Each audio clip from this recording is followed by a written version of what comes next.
So the other day I was working on my website, getting the online shop all set up, adding in my products so that people could order them and I would later deliver them.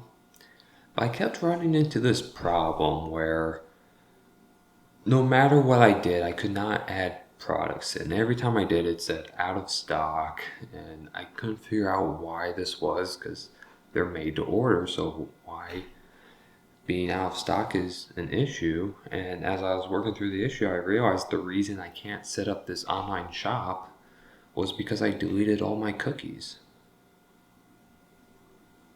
Business from scratch.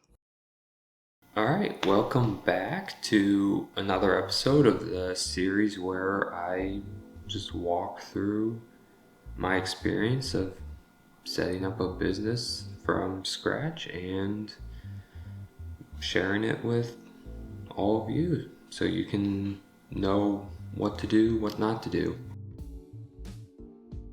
So today is going to be very specific on one thing, which is labels.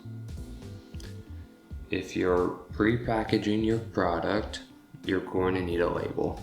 And if it's a food product, there are different requirements, different things that you have to include when setting up your packaging. Now, if you're doing, an actual restaurant, you don't really need packaging because your food doesn't come in a package, right? But I'm going to be doing pre-packaged baked goods. So regardless of if I'm doing delivery or farmer's market, they're going to be in little boxes, and those boxes are going to have labels on them, and I have to meet certain requirements in order to continue selling them. So there's 3 labels that I'll be creating for my product, and it's not like I'm just putting one on one box, one on another box. No, these are all going on the same box, and each one serves a different purpose. So the first one is the main logo. That's what goes on front, and you can't just say put your logo or company name on it and call it a day. No, there are requirements for this. I will be including my logo on it, but in addition to that, you need to include the name of what you're selling, but it has to be recognizable. So for example, if you're selling a turkey sandwich, don't call it Tom's Favorite. Alright, no one knows what Tom's Favorite is. You can say Tom's Favorite Turkey Sandwich, but at the end of the day, everyone has to know it's a turkey sandwich. And the other thing is you need to set the quantity of it. So this is going to change a few times for me. So if I'm selling a 12 pack, I need to have 12 cinnamon rolls. If I'm selling a 1 pack, it's going to say 1 cinnamon roll. In addition to quantity, you also need your net weight. You either have to include grams or ounces, but the only requirement is one has to be metric, one has to be imperial. And it doesn't matter which one's in parentheses and which one isn't, but you just have to include one of each.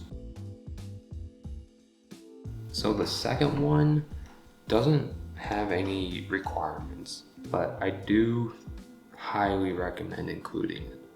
And it's just simply a contact label, just having the different information of ways people can reach out to you. It's also, for example, mine has my company name on it, and then it has the different social medias that I'm on, and then where you can find me. It has my website as well.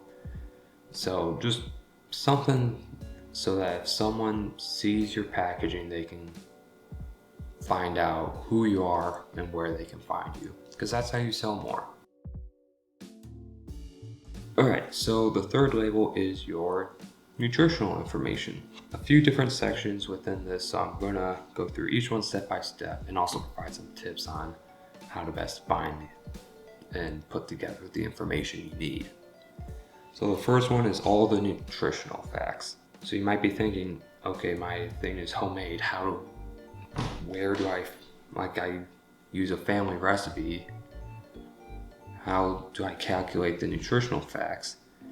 And this is where online resources come into play. So I used Chronometer, which is an online free resource I found, and it made it super easy to input the ingredients of a recipe onto the site, and it would automatically calculate the nutritional facts based on information for each item. So for example, a couple of the items had their nutritional information coming from the USDA. And once you put it in, it does give you a nutritional label. Make sure you do set it by serving and not the whole thing.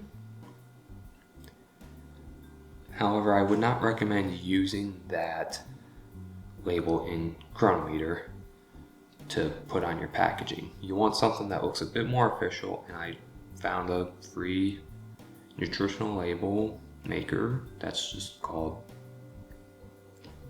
Free Nutritional Label Maker. Anyways, you take the information and you do have to manually put it in, but I just think it came out a lot cleaner. It was very easy to download. I made one for each of my different package sizes I'm going to be selling. So it was just super easy to set up. The next thing you need is the ingredient list. So the main requirement with the ingredient list is you have to list them by weight. So if I use 100 grams of flour and 50 grams of butter in a recipe, flour would come before butter. Now back to Chronometer, they do list out how many grams of each ingredient that you end up using. And it's not, when I made my recipe, it wasn't in order, but I just transferred this to Excel, just quick manual entry, and from there I was able to sort. And yeah, then you just put it in and write it all down, and that's that. Another thing with the ingredient label is make sure you include sub-ingredients. So if you use something that has multiple sub-ingredients, you are required to include those ingredients in a parentheses. After the ingredient list, you must include all your allergens. You just simply say contains any allergens that are in it. And if you've been studying for your certification, if you've been following along, then you know that the allergens that you need to include are milk, soy, eggs, wheat, fish, crustaceans, peanuts, tree nuts, or sesame. So if any of those 9 appear in your food, it needs to be in that little contains section. And then the final part is where it was manufactured. Now, if you're having someone else manufacture it, you need to list that. You also then need to list your own company because you are distributing it. But I'm doing all the manufacturing, so I just have to say manufactured by Butter Benz LLC. You also then need to include the address. Quick note, since I am renting a space, my company isn't listed as being there. However, because I'm making the product there, that's the address I need to include on the label. And that's it. That's all you need to know about making labels. Do make sure to check your state requirements. Different states may have certain additional requirements you need to add, but the labels that I went through are just all the ones that I need to include. So just keep that in mind.